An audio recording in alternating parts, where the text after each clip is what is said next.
Bulavinaka, my name is Litia and I'm from the beautiful island of Laos and I love listening to Today FM. Today FM rock. My name is Casey, I'm from Tabua. We love Today FM in Tabua. Today FM rocks.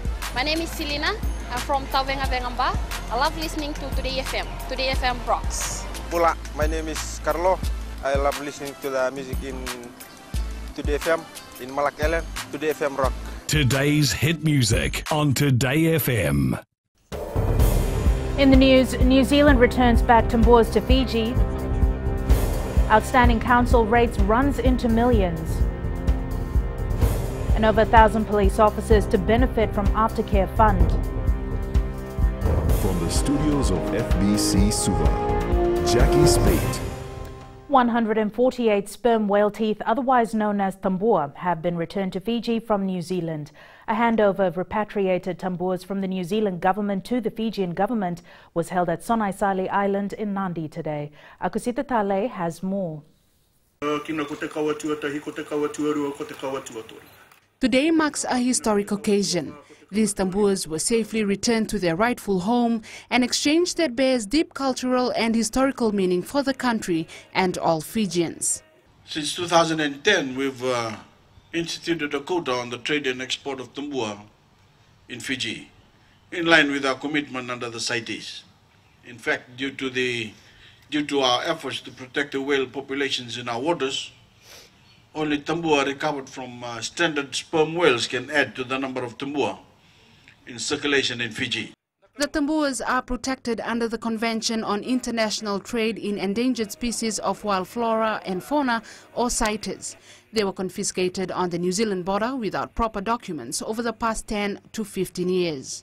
Normally we would destroy these items. That's our usual procedure for stuff that we seize at the border, like other things like traditional medicine and other items. But because of the cultural significance of these and their value, we didn't destroy them. So we got a big collection of them. And then we've decided that the best conservation outcome to achieve actually what we're trying to do under CITES is the best outcome is to return them to Fiji. People traveling overseas have been advised to get proper import or export permits in order to get tambours through the border. It is really important that we raise awareness of this fact. It is perfectly fine to bring tambua with you so long as the travellers have the appropriate permits from both the Fijian and the New Zealand authorities. Prime Minister Vorenge Bainimarama thanked both the Fijian and Kiwi border enforcement agencies who work together to make this happen. Akusita Tale, FBC News. Millions of dollars is collectively owed to all 12 municipal councils in Fiji by ratepayers. Minister for Local Government Parveen Bala says this remains as one of the most challenging issues for all councils and they are aware of the huge amount of pending arrears. Kelly Vadala reports. Despite an increase in the population size for these municipal councils over the years, there are still difficulties in rate collection. Definitely, collectively in millions. Definitely know that there is a lot of arrears, but different council has got different amount of arrears. So that needs to be found out from the municipal councils. Nassori Town Council Chief Executive Akhtar Ali says they have made numerous efforts in trying to remind ratepayers about their debt. But if they don't keep up with their end of the bargain, harsh penalties can be expected. Currently, there is an estimated rates arrears of close to $3 million.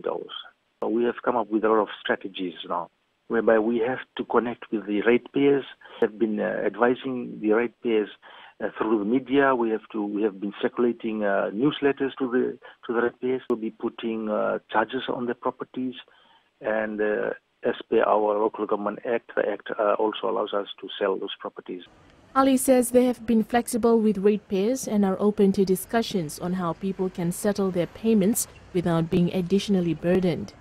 Minister Mbala says debtors are becoming a major hassle. Despite the huge debt, councils are doing their uttermost best to provide services to everyone within the municipalities. Kelly Vadala, FBC News. One of 4 men facing rape and assault charges told the Suva High Court that he was assaulted while in police custody. Sanjay Lal is charged with 1 count of rape and assault with intent to commit rape. He appeared before Judge Justice Alessi Temo this morning. However, his lawyer told the court that there will be no trial within a trial.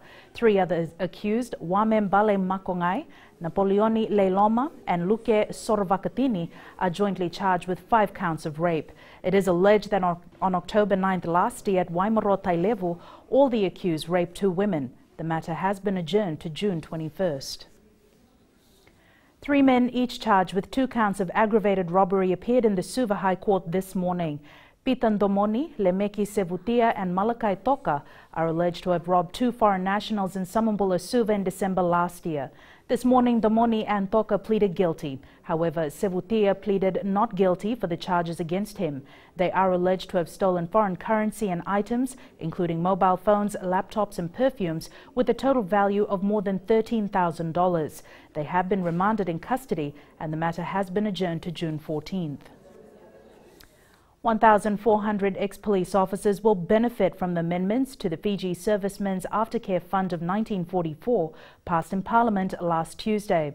These are officers who had served abroad in active operations without the Republic of the Fiji Military Forces. Savara Tambor reports.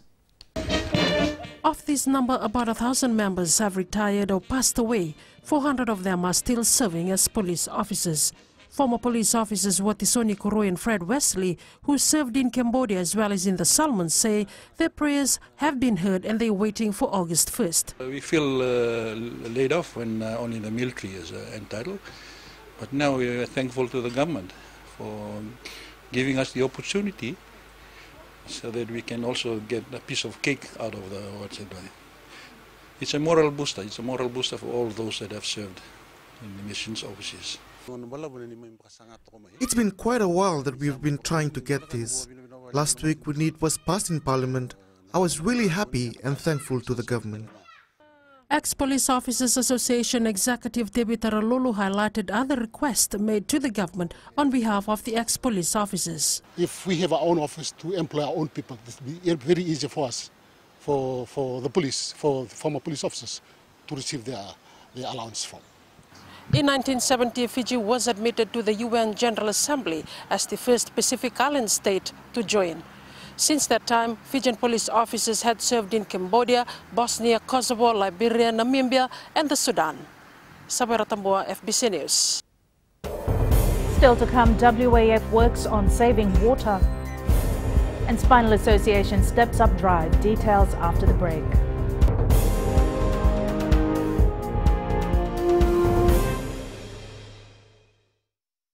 Mimbula vinaka na yavangunga andi moala rana vika o tikongo na tau no singa toka ando talitaka na vakaronga na Mbula FM namba 2 na serre. Ya dora subuli kurna bili. Borani batukara hambara binanga. Do talitaki na vakaronga na Mbula FM namba 2 na serre. Mbula FM namba 2 na serre.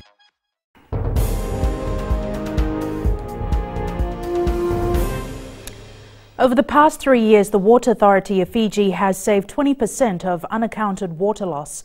This huge achievement for the WAF was possible through the first phase of a 3-year partnership project with Japan's Fukuoka City Waterworks Bureau that ended last week.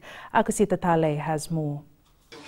Even with a 20% saving, 31.6% of the water pumped is lost before it reaches the customer. Losses can be from leaks, theft or meter inaccuracies. So we still got a long way to go, but we're heading in the right direction. When we started this program, we were over 50% in NRW, and now we're sitting at 31.6. So we've reduced it by about 20% in the last 3 years. And that in itself is a remarkable achievement if you consider the reduction rate per year.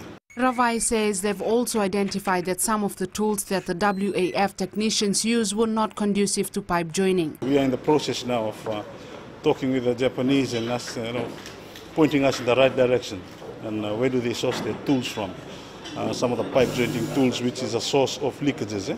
If we don't join pipes properly, it'll be just a source of leak in the future. The Fukuoka City Waterworks Bureau has promised to continue working with Fiji to overcome water shortages. We are not going to stop there. We are going to continue from now on, not just in teaching the Water Authority of Fiji staff, but also educating the consumers of worth of water, what water is, how important it is for us. The WAF now shifts its focus to demand management and how they can best reduce leakage on the customer side. Akosita Tale, FBC News. Residents in Cunningham Suva will now have a better sense of security thanks to a new police post that was opened on Friday. Police Commissioner Brigadier General Civic opened the community post and thanked the residents for their efforts in working together to build it. He says the residents' contribution to construct and establish the police post is an example of what Nduavata is all about. Gilio hopes other communities follow in these footsteps by supporting the work of police. When we work together, criminal elements will have a lot of room to move because we have more eyes and ears on the ground, and we will be able to reduce the incidence of crime. Improving the quality of life for people affected by spinal injuries is the focus of the VT Spinal Injuries Association of Fiji. Association President Paul Magoon says the association is currently organising a gala night to raise funds to increase accessibility for those affected. Sanyani Mboila reports. The VT Spinal Injuries Association of Fiji will be hosting a Spinal Injuries All-School Ball Gala Night to embark on projects that will greatly help those affected by spinal injuries. Funds go towards making their houses wheelchair friendly. We do ramps. If there's a really need for to renovate their bathroom and toilet, all these funds goes towards all that. Volunteer Selai Vonotambua has urged relevant stakeholders to help the association and stand up for those who can't. Spinal is very involved in helping them minimize lessen the burden by having access to primary spots like toilets and bathrooms. I would get up and go to the bathroom and not think twice about it. Most of them crawl or find ways and means they are being carried, and so the primary caregivers they have a heavy burden of lifting and bathing and feeding. Internationally acclaimed New Zealand actor Temuera Morrison will be the main speaker and special guest at the Old School Ball, which will be held at the Grand Pacific Hotel on the 22nd of July. Sanyani Mboila, FBC News. The Arya Pritanidi Sabha of Fiji is calling on its members to actively take part in selecting the best leader as Fiji heads into elections next year. During the organization's 2017 Arya Convention at the Bawani Dale Arya School, President Arun Padarath said society needs leaders who believe in honesty, integrity and shared values. He also stressed that the organization remains apolitical. Padarath said their theme for the year's convention, social values and political governance, is very befitting considering the nation is heading to elections next year. What is important though is that the leaders we elect us, the leaders we elect to govern us, not only aspire to these values but also walk the talk. It is sometimes very easy to dissuade by words laced with great sounding ideas. In order to elect the best leadership, we as a society need to appraise the aspiring political candidates by the commitment to the social values we believe in. Ahead in sports with Jamie, he will have more on the Flying Fijians, but joining us next is Rachel with business. Thank you, Jacqueline. Good evening, and coming up after the break. HFC Bank signs major deal. And in growing Fiji, new bus bay for Nasori School. Stay with us.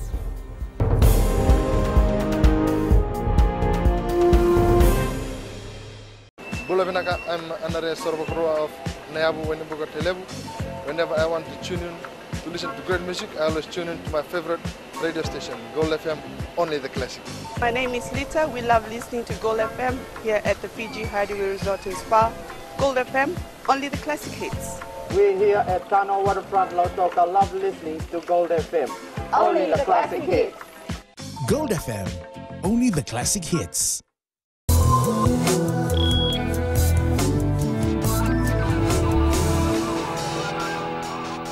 In business tonight, the Asian Development Bank and HFC Bank of Fiji have signed 2 credit guarantee facilities in Suva today. The $3.13 million agreement will provide HFC Bank a solid platform in international banking arena. It will also pave the way for customers to venture into a new global market. Repatriation has more. The 2 agreements signed today will allow HFC Bank to help their customers in small and medium enterprises. It will increase trade, growth and create jobs in Fiji. It's a credit guarantee facility and then a revolving credit facility.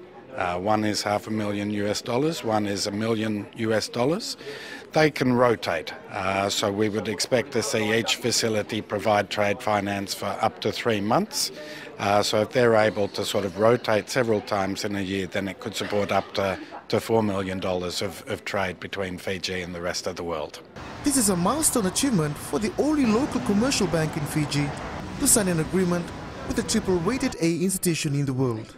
And it gives to a multinational platform and a global platform for HFC Bank to have access to over 200 banks internationally, which means our customers will be able to have a trade finance facilities under the umbrella of ADB to get access to those sort of arrangements with the corresponding banks. HFC is the first bank in Fiji to join ADB's trade finance program. The ADB has also pledged to expand these facilities across Fiji and the region. Rapatavaleme, FBC News. The Fiji Human Resource Institute will be holding its annual National Convention on the 27th and 28th of October at the Sofitel Resort and Spa in Danarau. This will be the 12th convention and will cater for 9 local and international speakers. Institute President Kameli Bataweti says the convention is aimed at bringing together the human resource practitioners to discuss ways to better their service.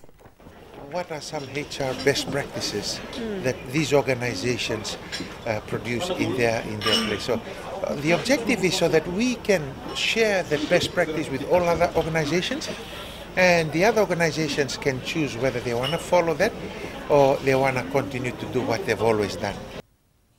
We now join Savanatha from HFC Bank with the latest from the markets. Pinaka Rachel. On the South Pacific Stock Exchange trading platform last week, we had 5 securities being traded. There were Communications Fiji, Freebird Institute, Fiji Televisions, RB Patel, and Fijian Holdings. In terms of price movements, there were no price losses last week. However, Fijian Holdings Limited shares saw a price gain of 1 cent, ending at a price of $4.31. Following Fijian Holdings Limited's share price gain, the overall market capitalization rose a further 0.01%, or $104,647, to conclude at a value of $1.399 billion. That's it from your local stock market. Pinaka Rachel. Thanks for the update, Savinatha. Now let's take a look at today's exchange rates. The Fijian dollar weakened against the Chinese yuan to close at 3.22, while the American dollar strengthened to close at 47 cents. As for regional currencies, the Australian dollar rose to close at 62 cents, while the New Zealand and PNG kina dropped, with the New Zealand dollar closing at 66 cents and the PNG closing at 131. As for the commodities market, oil prices remained steady over the weekend, closing at $51.41 a barrel. Gold rose by $11.94 an ounce to close at $1,268 an ounce, and silver rose as well to close at $17.39 an ounce.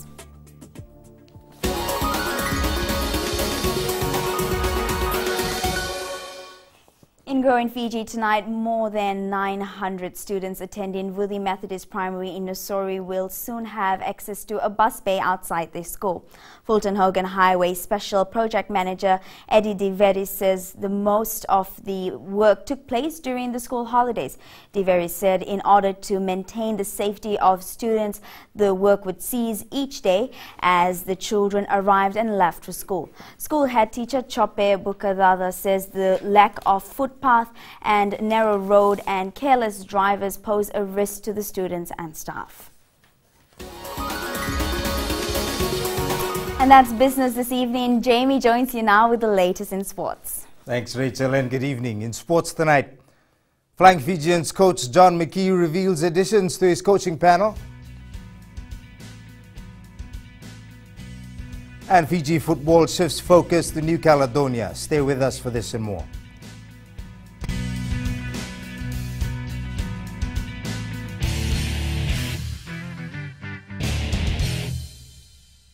मैं Premila वायरुकू recce recce से सुबह मेरी आँख खुलती है तो मैं मिर्ची एफएम सुनती हूँ।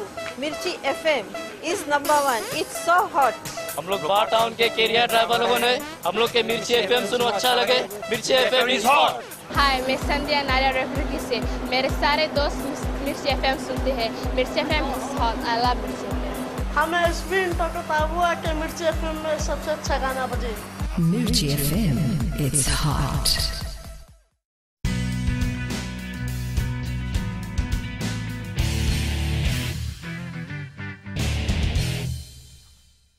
Vodafone Flying Fijians coach John McKee has secured the services of 3 overseas coaches to join his team for the June and July test matches.